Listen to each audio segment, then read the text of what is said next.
All right, so thinking about running a half marathon, that's 13.1 miles. Yeah. Sounds kind of daunting, maybe, Yeah. but Yeah. it's totally doable.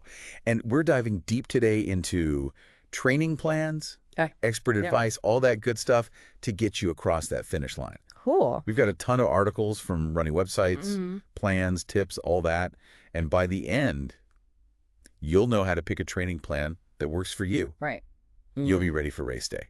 I think one of the first things people wonder is, like, how long does it really take to train for this thing? Right. You see all these different plans, 8 weeks, 12 weeks, like, what's the deal? And honestly, you can go from, like, couch to half marathon in 12 weeks. Really? 12 weeks. Yeah. But most of those plans, they assume you're already running a bit. Oh, okay. Like 10, 15 miles a week. So not totally starting from scratch. Right. So what about if you are? Like zero running experience. That's where those couch to half marathon plans come in. Ah, okay. Specifically for beginners. Gotcha. And yeah, there's even a 12-week one for that. Oh, wow. It gets you going step by step. Okay. So we've got 12 weeks as an option, but then I'm seeing plans out there, 8 weeks, 20 weeks. Yeah. Why is such a big range? So it really depends on, like, your experience and the time you have. Beginners, you want to go longer, 16 to 20 weeks. Okay. Gives your body time to adapt so you don't get injured. Makes sense. And if you've been running a while, you can do those shorter ones, 8 to 12 weeks. So longer for beginners, shorter if you're already a runner. Exactly. But, okay, what about the running part? Like, do you have to be good question. a fast runner to do a half marathon? Because I saw an article that said you can walk it. You absolutely do not. Oh, really? Walking, the run-walk method, great options, especially starting out. That's pretty cool. Just got to find a pace that works for you, gets you to that finish line. Love that. Yeah. And speaking of the finish line, these long runs, they keep popping up in the plans. Super important. Why are those so key? They build your endurance. Okay. Like, get your body, your mind ready for those longer distances. Makes sense. You got to get used to those miles. Now, another thing, these articles really stress injury prevention. Yeah, for sure. Obviously, you got to stay healthy. Oh, absolutely. One thing they mention a lot is the 10% rule. Yes. So important. Don't increase your mileage by more than 10% each week. I don't know why that's so important. I know it's good for injuries. Yeah. But, like, what's the science behind it? So it's about how our bodies adapt. Muscles, they get stronger faster than tendons and ligaments. Ah, okay. So if you ramp up mileage too fast, those tendons, ligaments, they get overloaded, then you get injuries. So 10% keeps you safe. Yeah. Gotcha. And then the articles talk about cross-training, like swimming or cycling. Yeah. Why is that good? It's great cardio, but without pounding your joints. Ah, that makes sense. Then there are rest days. Those are non-negotiable. Yeah, I know some people struggle with that. They're like, got to run every day. Right, but your body needs time to repair. Then you've got strength training, even just a couple times a week. Okay. Makes you a stronger runner, less likely to get hurt. So if we got our training plans, we're staying injury-free. Okay.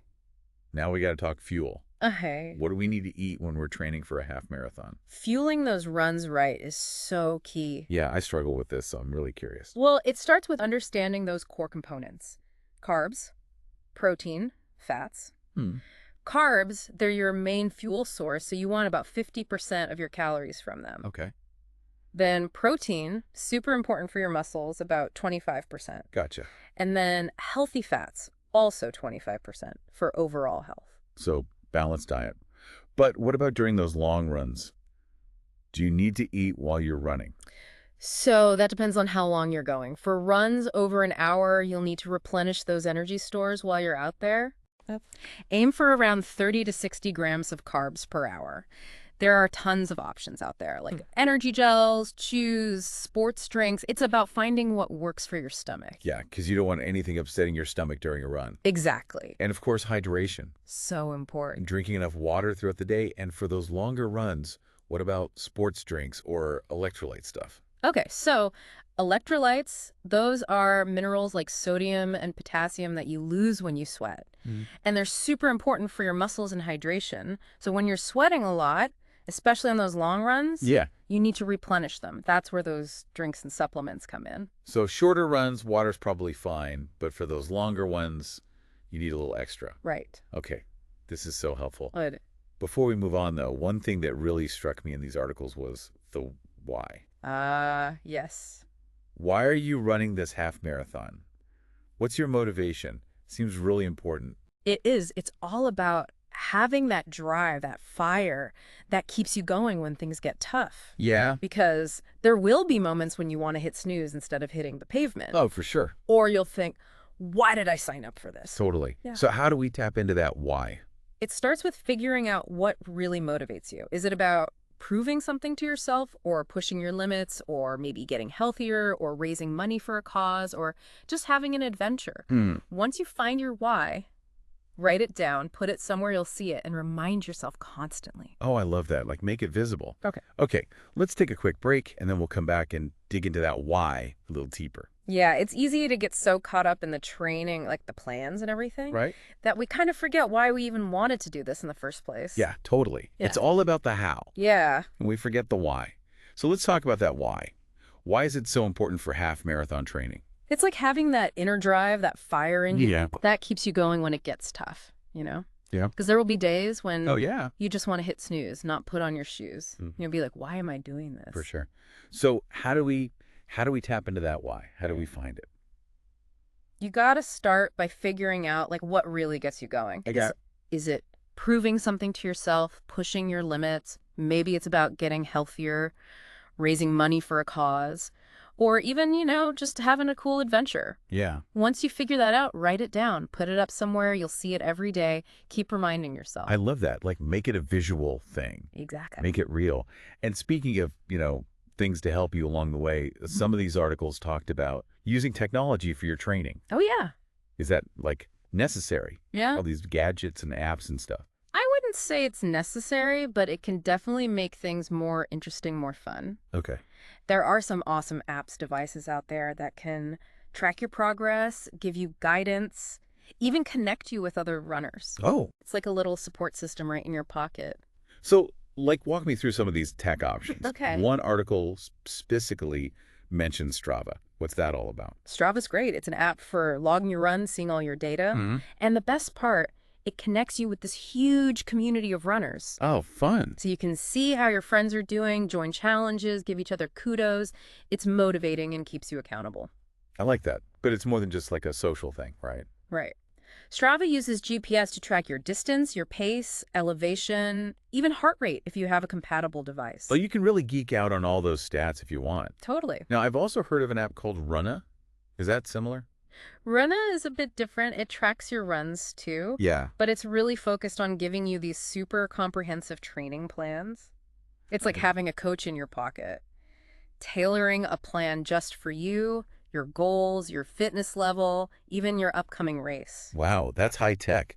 So with Strava, it's the community and tracking, and Runna is more about personalized plans. Exactly. And those are just two examples. There are so many other apps out there, some for strength training, some for nutrition, even some for mindfulness for runners. Wow, that's amazing.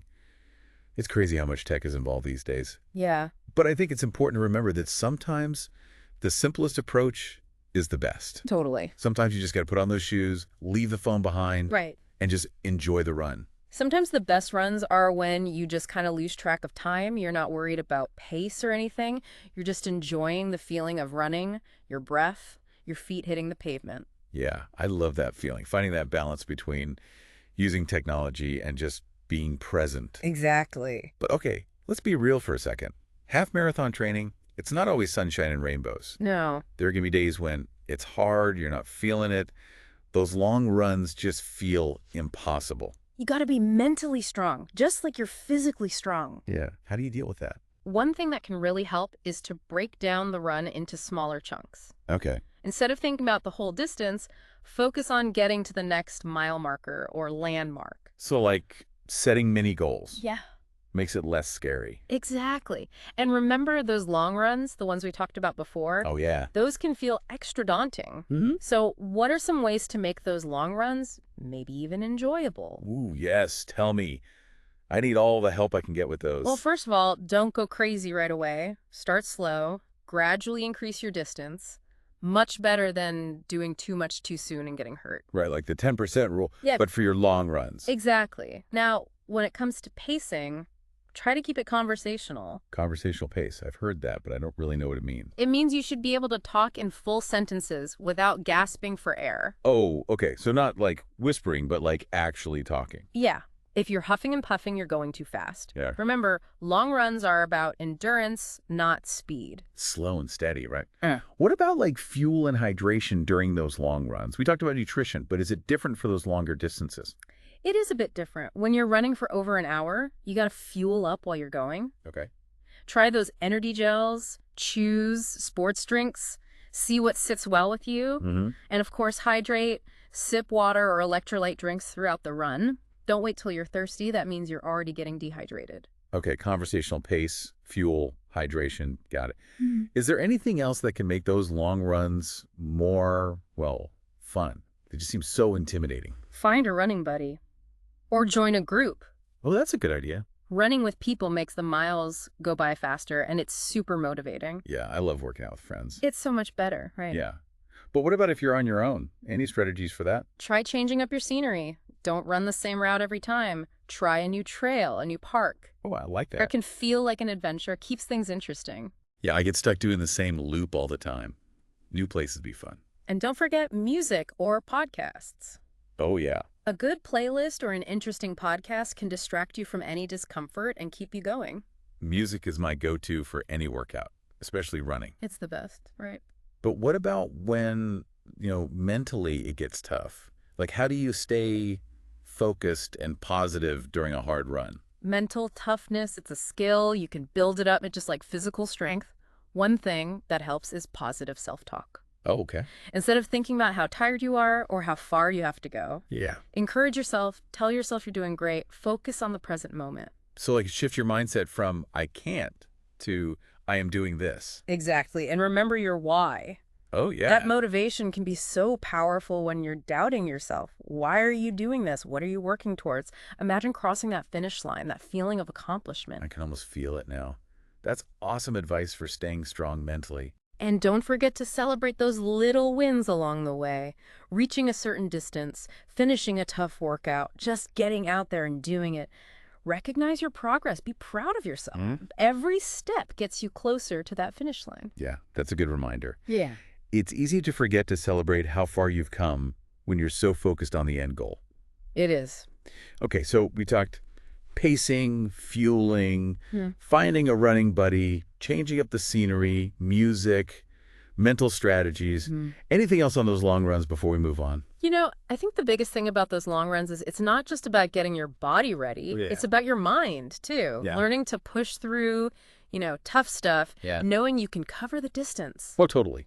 Like a mental dress rehearsal for race day. Exactly. Speaking of race day, we've talked a lot about training, but what about the actual race? What should we be thinking about as we get closer to it? It's easy to get so focused on the training that you kind of forget about the race itself. Right. But yeah, there are some important things to remember as that day gets closer. Like what?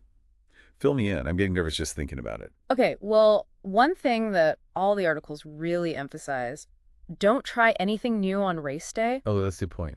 Stick to the foods, the drinks, even the gear that you've been using during training. Yeah, you don't want any surprises out there, like your stomach going crazy Exactly. or blisters from new shoes or something. Right. And it's not just about the physical stuff. Yeah. You got to prepare mentally, too. Like, in those days leading up to the race, visualize yourself running the course. See yourself feeling strong, crossing that finish line. I love that visualization. Yep.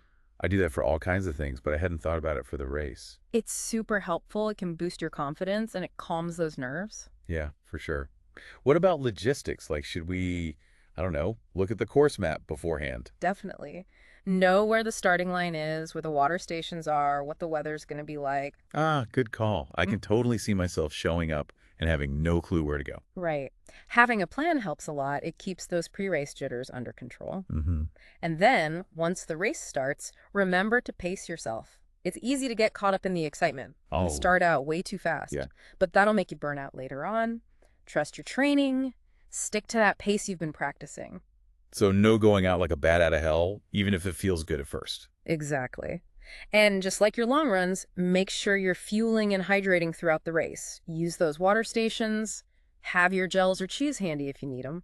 So basically, treat it like a really, really awesome long run, but with lots of support and excitement. Exactly. Okay, what about after the race? Like recovery, that's got to be important after running that far. Oh, definitely. Once you've crossed that finish line, celebrated your awesomeness, Yes. Focus on recovery, hydrate, refuel, and get plenty of rest. Your muscles have earned it. Well, I think we've covered it all. I think so too. Picking a training plan, preventing injuries, those long runs, race day, everything. It's been quite the deep dive. It really has. I feel like I've learned so much, not just about the running itself, but also the mental side, why we talked about. Yeah, finding that motivation makes all the difference. For sure. So to everyone out there who's about to start their half marathon journey, remember, slow and steady, enjoy the process, celebrate your wins. And have fun. Yes, have fun. We're so excited for you. Go crush it.